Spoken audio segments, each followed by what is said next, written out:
Olá comandantes, hoje estamos aqui para comparar dois aviões que ficarão para sempre na história da aviação. Portanto, deixem o vosso like, vamos tentar chegar aos 50.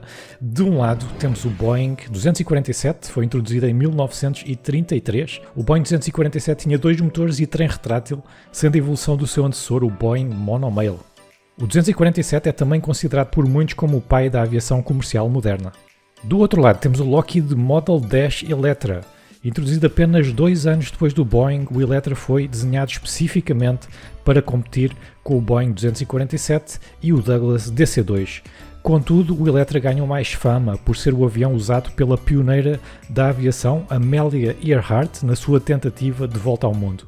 Infelizmente, o seu avião acabou por desaparecer sob o Oceano Pacífico e os corpos da Amelia Earhart e do seu navegador Fred Noonan nunca foram encontrados. Voltando às características dos aviões, podemos ver que no que toca à capacidade de passageiros, as aeronaves são exatamente iguais, podendo transportar 10 passageiros cada.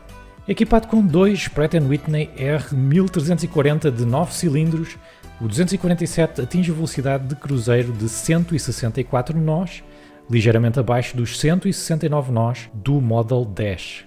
A vantagem do Boeing 247 fica demonstrada nos seus tanques de combustível.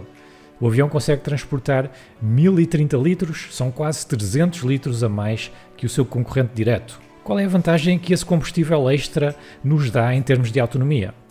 Surpreendentemente, o Boeing só consegue alcançar 1199 km, o que fica aquém dos 1300 km do Lockheed, o que prova que o design do Lockheed é muito mais eficiente no uso de combustível. Mas há outra grande diferença nas duas aeronaves. O transporte de bagagem e correio é bastante maior no Lockheed Electra, que consegue transportar 304 kg contra os apenas 181 kg do Boeing.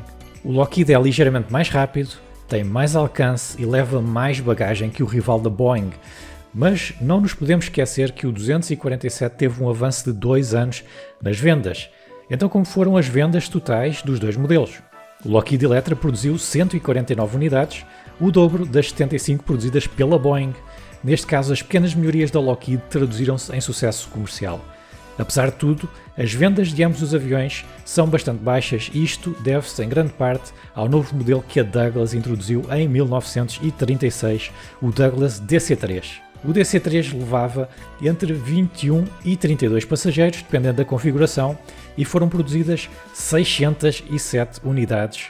A isto, temos ainda de adicionar as 16.000 unidades do C-47, que era a versão militar do DC-3. O C-47 é um clássico da aviação e é lindíssimo. Eu encontrei um modelo à escala do C-47, de ótima qualidade, é feito em Itália, que eu tenho a certeza que todos os amantes dos aviões clássicos vão querer ter na sala. Sigam o link na descrição deste vídeo. E por falar em aviões de transporte militar, dois dos aviões mais falados da atualidade são o novíssimo Embraer KC-390 e o Airbus A400M. Cliquem nesse vídeo aí e vejam qual é o melhor.